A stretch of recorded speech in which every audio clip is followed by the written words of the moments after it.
From Hollywood, California, welcome to Reza Rifts with your host, Keith Reza. Hey, Rifters, welcome to the show. Subscribe, rate, review, tell a friend. So I saw this great documentary called The Strike, and I thought it was fantastic. And I thought, hey, I should interview the people who made it because it was really, really great. And I think it's a very important story to tell. And I wrote them, and they said yes. And I got them both here. They both directed this, and they brought the story to life. Lucas Guilkey is here, and JoeBill Muñoz is here. How you guys doing? Hey Keith, thank you so much for having us. Yeah, definitely. How are you, Joe? Joe Bill. Doing good. Thanks, Keith. Appreciate you having us on the show.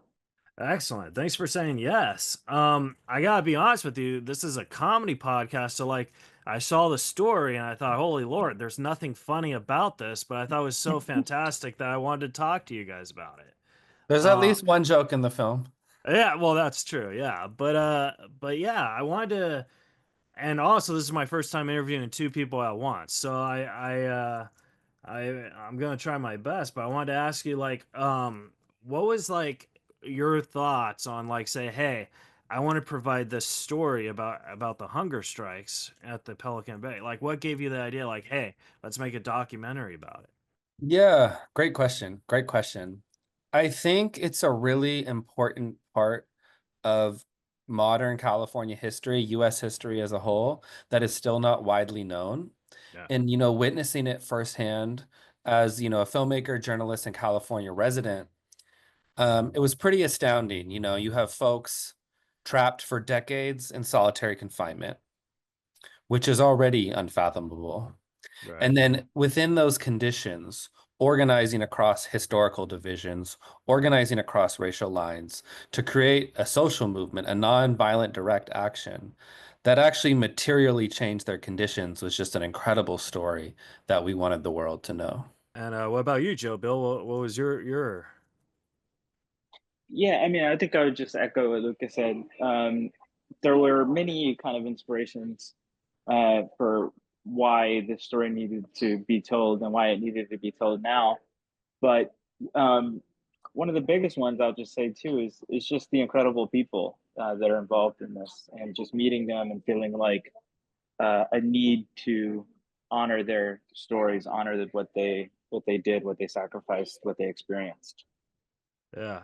And one of the things that I actually really liked about this film is because I mean, let's be honest, they've told so many stories about, prisons and stuff like that, but they've never really told the story about the hunger strikes. And I just thought that that was kind of fascinating how you guys like kind of twisted it a little and really kept it to that side, you know? Yeah, I'm interested in questions of people's agency. I think we're taught that, it's only the people in charge that affect society or make change, whether you look at history or whether you look at the news. And I think I'm really interested in people's history and how social change happens from below. And I think this hunger strike movement and how it affected thousands of people's lives and how it affected the prison system is really emblematic of that. Yeah. What about you, Joe Bill? Is that how you feel or? Yeah, I would definitely agree with that. Um, and yeah, just can't really say any more than what Lucas said there, actually. Uh, I'm curious, how did you two hook up? And like how do you guys say, "Hey, let's make this together?" Like whose idea was it to step it forward and then you guys just followed on it? I've been answering all the questions first, so if you want to hop in, Joe Bill, feel free. No, go ahead. Yeah, we can go back and forth. We met at a graduate program. Oh, nice. So we were doing a graduate program for journalism and documentary film at UC Berkeley Graduate School of Journalism. And we were working pretty intensively, actually supporting each other's thesis film projects, about a half an hour documentary. I was making a film about a young man who died in county jail here in the Bay Area in California, and his mother's search for truth and justice after his passing. Mhm. And JoeBill helped me a lot on that project. JoeBill, he can speak to this as well, of course, was working on a film about Central American men migrating through Mexico on their way to the US. And I helped him a lot on that film. We both did sound for each other, supported around production. And so we kind of just formed this really powerful creative partnership. So when we graduated, we started developing this project. And I had had the idea previously from following the hunger strikes while they happened in real time, but was never really able to get the project off the ground. So, we put our heads and our skill sets together and, began what ultimately became about a 5-year process of creating this film. Wow. Yeah, and I'll just add to that, that there was making an independent film, for anyone who's tried to do that, is really hard, and there's just a lot of unpaid labor that has to go into it, and so just having a team, having the both of us to be able to do that, just kind of made the process so much easier, so much better, so much. The result was a better film, I think, for it. Yeah, and I wanted to ask you, like, when you were interviewing, just the family members of the inmates and all that, that takes a lot of work. And I was wondering, how did you get like clearance to do that, and what was that difficulty like? Yeah, so I mean, number one, this film took many years to make, so that's a lot of relationship building over time, and just forming connections with individuals, meeting a lot of folks, including folks, who aren't on camera in the finished product. It's a 90-minute film. There's a lot more discussions and conversations and connections that happen that's off camera. Um, and so for me, I had originally connected with a lot of the family members of the hunger strikers because they were the most accessible to me, and they were becoming activists on behalf of their loved ones who were in conditions of solitary confinement, who were participating in the hunger strike. And it was mostly women, organizing on behalf of their sons, brothers, husbands, uh, fathers, etc. And that was such a powerful story in and of itself. Had done some initial documentation of that back in the day. So that's how we connected to Dolores Canales, who's featured in the film, organizing with an organization called California Families Against Solitary Confinement. And then some of the hunger strikers finally started getting released from prison. So based on prior connections, we were able to connect with them and, sit down in the chair, and for the first time, really get the first person perspective of what was it like from the inside while it was happening, unencumbered. These interviews were many hours long. Um, so that's some of it. There's more. There's a lot more there. Maybe JoeBill, you want to hop in? Sure. Yeah. I mean, as you said, we meeting the guys who actually experienced this, who you got to witness in the film, Keith, the men who actually experienced firsthand decades of solitary confinement. Meeting them for the first time was incredible, and getting their stories. A lot of them, when we first met them, had only gotten out of prison for a couple years, some even less than that. As you saw in the film, we met one guy on the day that he was released in 2020, um, which was during the pandemic, the beginning months of the pandemic, by the way. Yeah. And yeah, those interviews were almost embarrassed to say, like 9 hours long for the first time.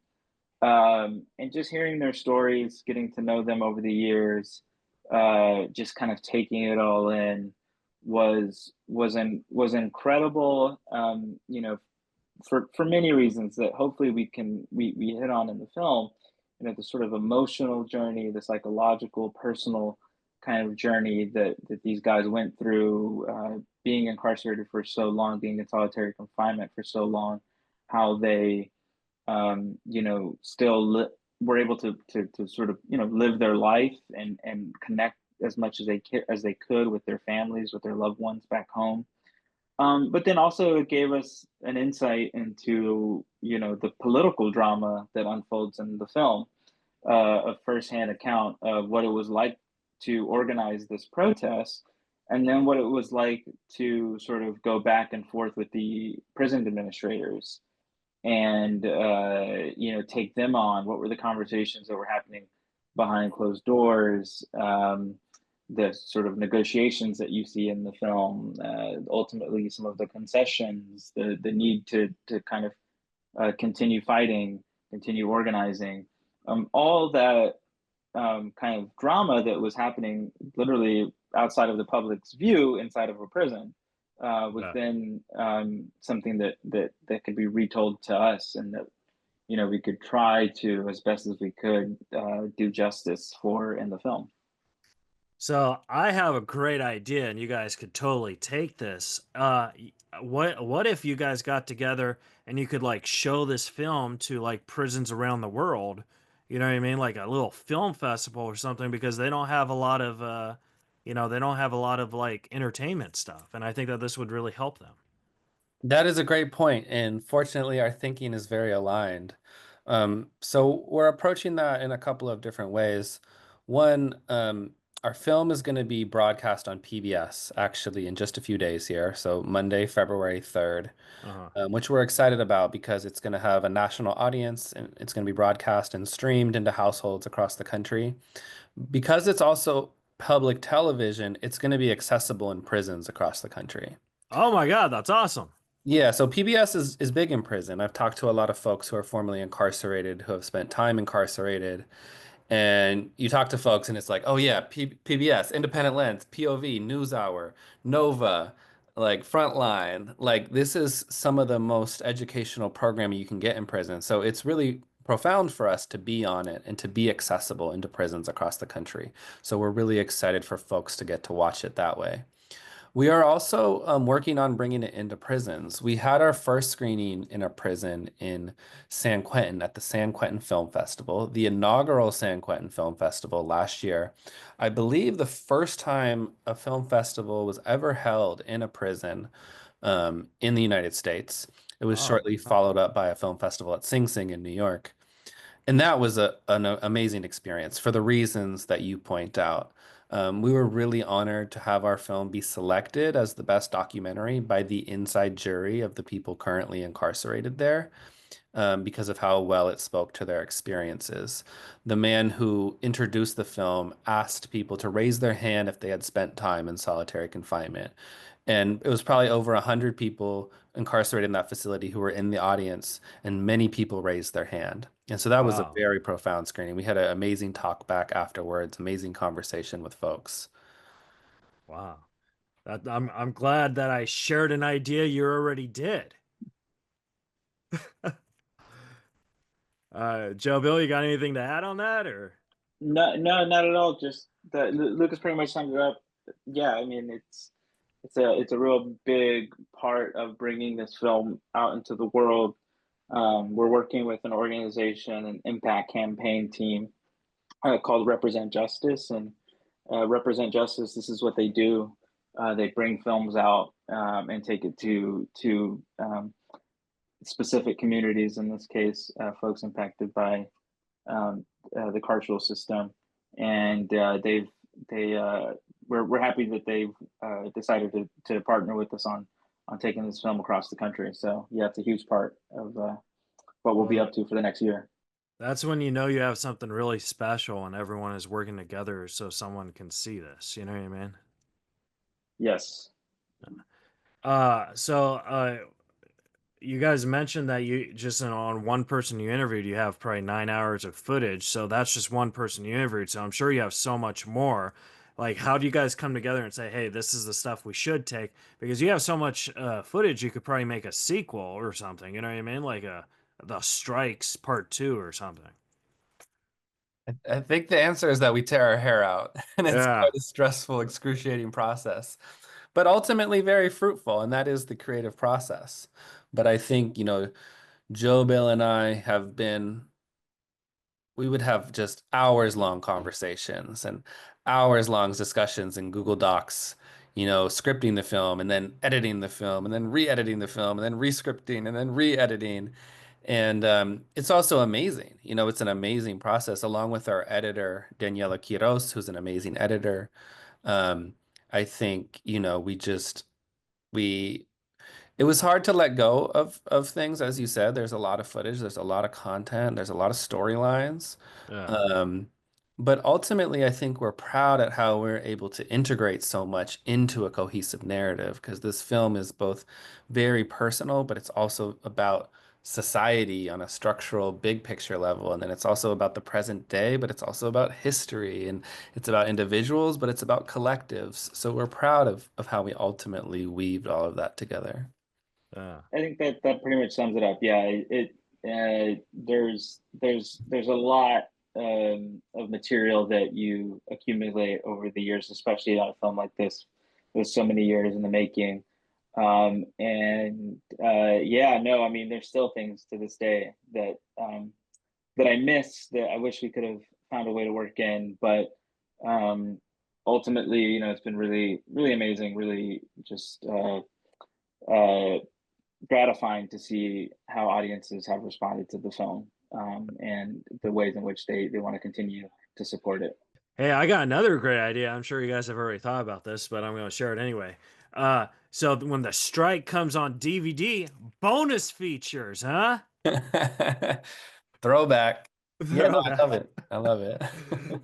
uh, so like let's talk about you two. Like what is your future like in the film? Like, do you guys still want to do documentaries, or do you guys want to transfer to feature films? Because this is also a cool story that could be a feature film as well.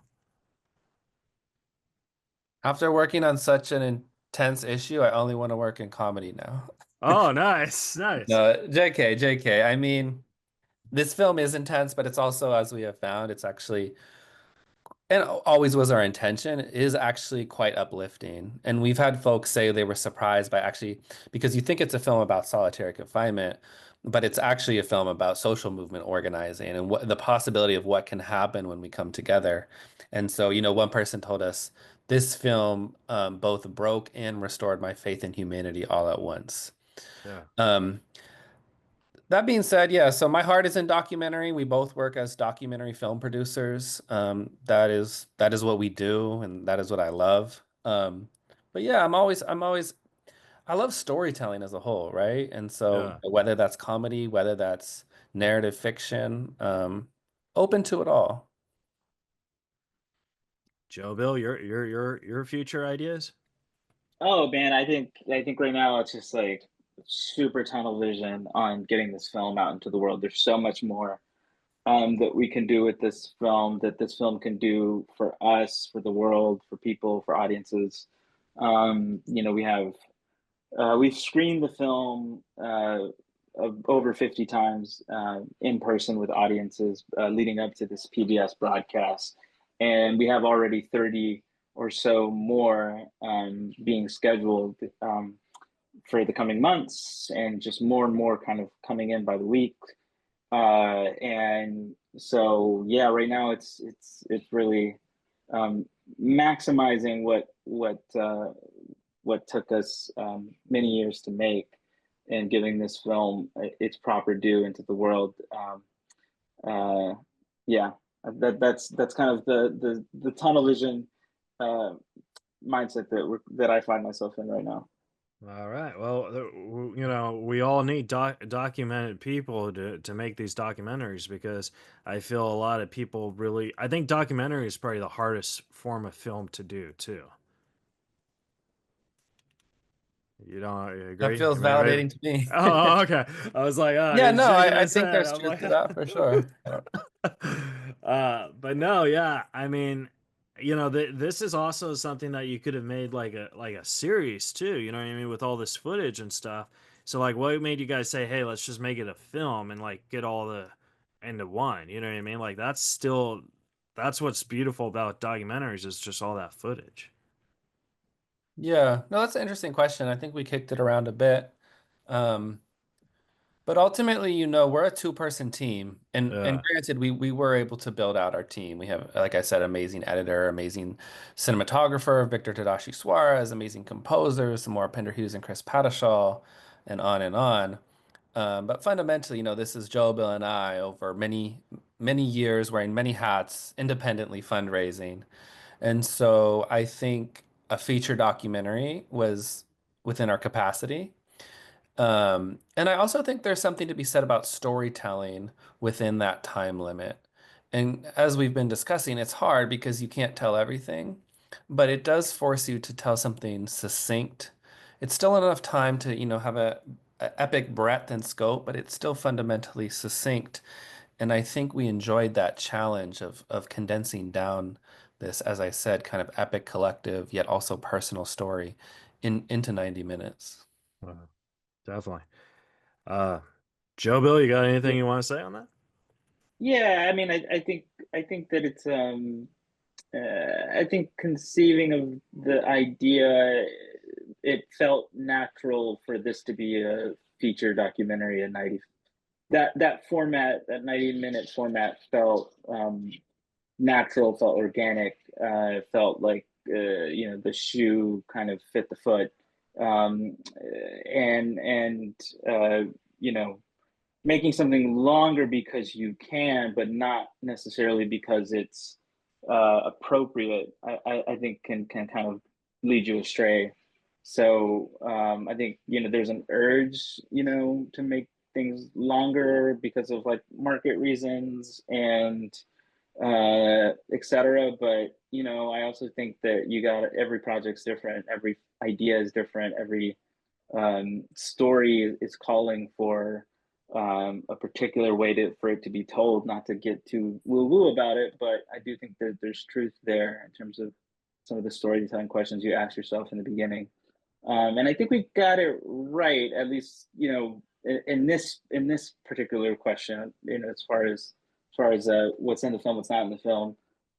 Definitely a lot of debate to be had there, but I definitely feel like the 90-minute documentary was the right call.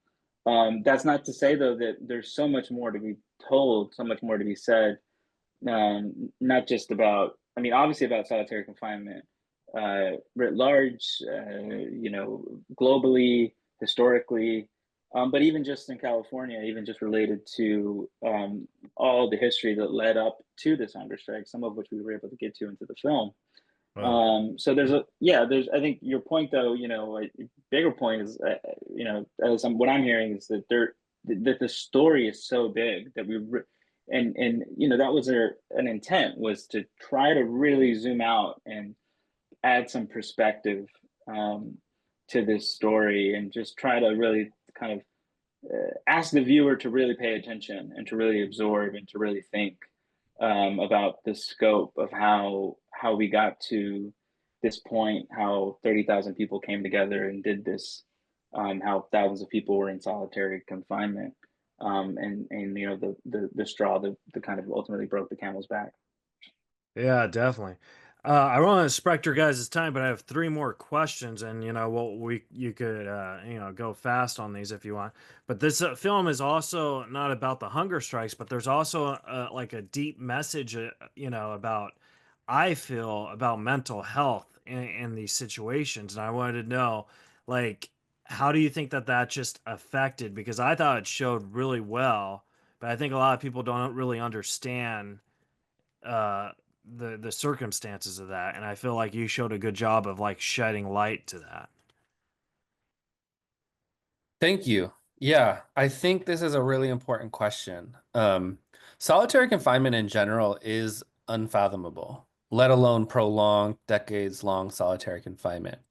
So we can never, for me, for example, I've never experienced it myself. I can never truly know what it's like. But we can do the best we can listening to these folks tell their stories of what it was like. And some like Jack Morris, who's in the film, who is a poet, like can speak to it quite eloquently.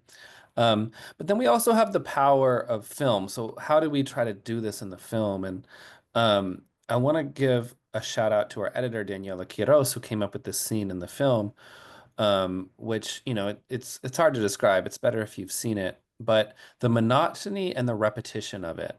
Yeah. And so to set the scene, you're in a concrete box with no windows, and you're there for 22 to 23 hours a day, and you are served food there, and you go to the bathroom there, and you sleep there, and you do everything there for years, for decades.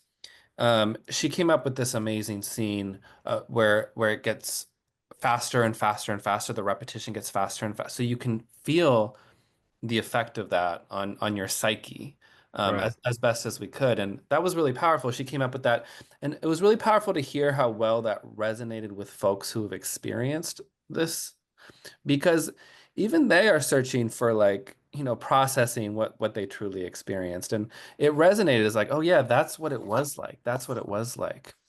Um, but this is a deep question. And fundamentally, we interview the survivors of this experience in our film. There are those who didn't survive, whether physically or mentally. It is a Right. harrowing experience. And it has long-lasting effects. We have psychologists, Terry Cooper's, Craig Haney, who have really studied this issue. They call it SHU syndrome. SHU is the security housing unit, and just the anxiety and depression and panic attacks and hallucinations that happen that often will be even long lasting, after leaving those conditions. Or folks who are able to be released from prison, but still like don't like to be around crowds or just want to be in small spaces because they've adapted their whole worldview to that. Um, so yeah, we can't claim to be experts on that, but there's a lot there, and I'm glad that you feel like the film started to chip away at that. Oh, definitely. JoeBill, your turn, my man. No, I think that's well said. I couldn't add any more to that. Okay, and then the second to last question I had for you is if you could go into a time machine and talk to a younger version of yourself, and knowing what you know now, what would you tell yourself? Wow, that is a deep question. That is a very deep question. Jobo, do you have an answer to that? I'm gonna think on that for a second. Related to this film or like life in general, because I got a bunch of those. Just about you, because I think the audience, as much as I love the film, I think the audience needs to get a grasp of who you guys are as individuals. Hmm. So I think that that's a great question because you know what I mean? If I you think don't you have got an us. answer, we could skip it. All right. I think you may have stumped me on that one. Yeah. Oh, okay. All right. Well, Lucas, you bowing out on that one too? Um, I just think it just kind of threw me off. It's such a deep question. Uh-huh. Um, yeah, I'm gonna have to keep thinking about that one. All right, then I'll come back to it after this question. You were mentioning that there were also people who didn't survive this strike, and you kind of glimpsed on it in the documentary about one individual, and then they ruled it as a suicide after investigation.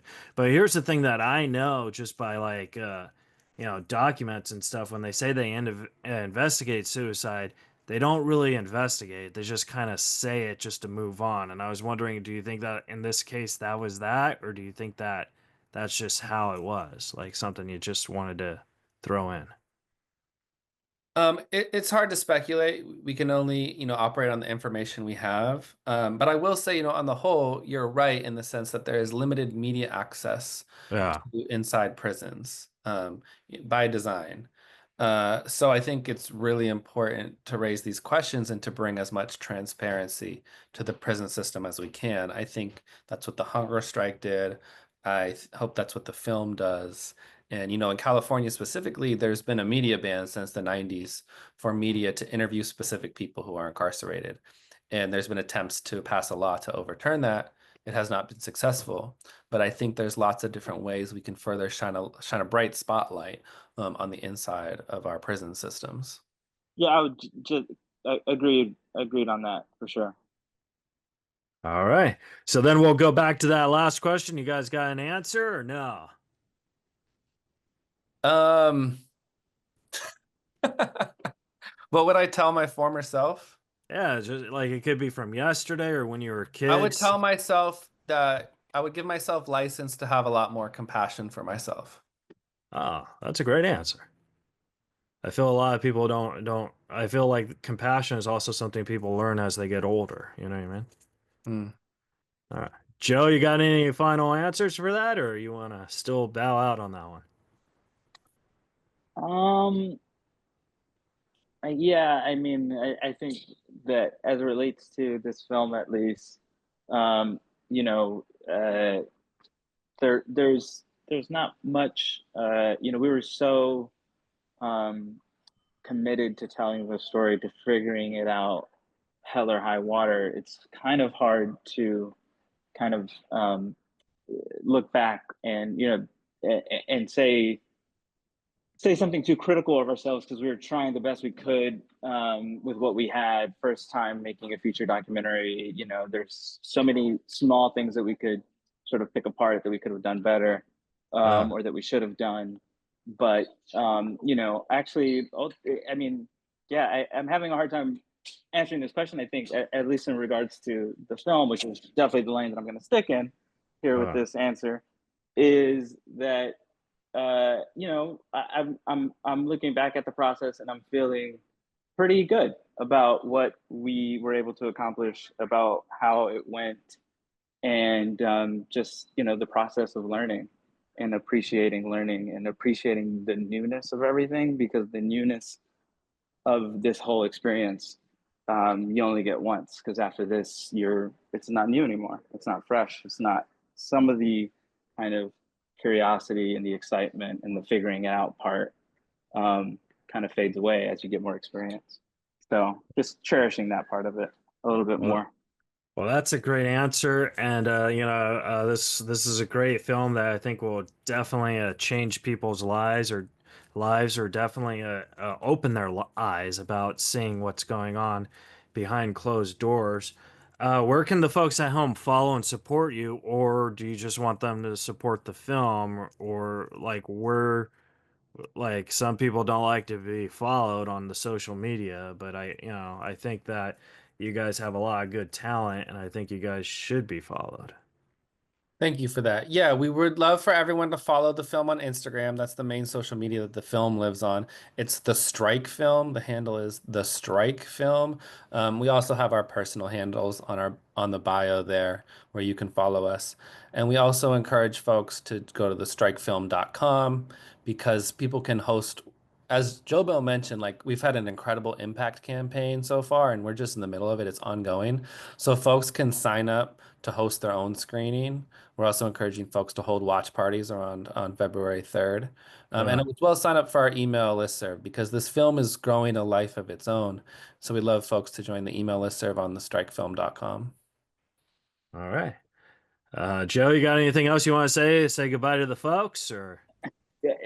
Just adding on the community screenings part that Lucas mentioned there, like we've done, like as I said, 50 plus of these, and what that entails is myself, Lucas, and then folks in the film, Jack Morris, Dolores Canales, Michael Saavedra, and others, coming in person to your community wherever across the country, and having a panel afterwards, screening the film, and then having a panel afterwards, and just connecting with folks, making connections between this story based in California, and as we know, stories similar, or at least solitary confinement existing in other states as well. And so just kind of supporting local organizations and the work they're doing, highlighting their work, while also bringing this film and its many messages to your community. So yeah, just plugging that, something that we're definitely available to do, and you can find out how to on the website. Awesome. Well, Lucas and JoeBill, it was an honor to meet you guys, and thanks so much for talking to me. I mean this in all sincerity. This is a great film, and it really I think it's gonna go places, and I wish you guys the best of luck. I really do. Thank you so much, Keith. Thank you so much for having us and for your support and interest in the film. All right. Thanks, Keith. All right. All right, Rifters. Well, go check out The Strike and follow them on Instagram. And, like I said from the beginning, this was not going to be a very funny episode, because this is a very serious subject, and you guys should go check it out, and it'll change your life. So subscribe, rate, review, and we'll see you guys next week on Reza Rifts.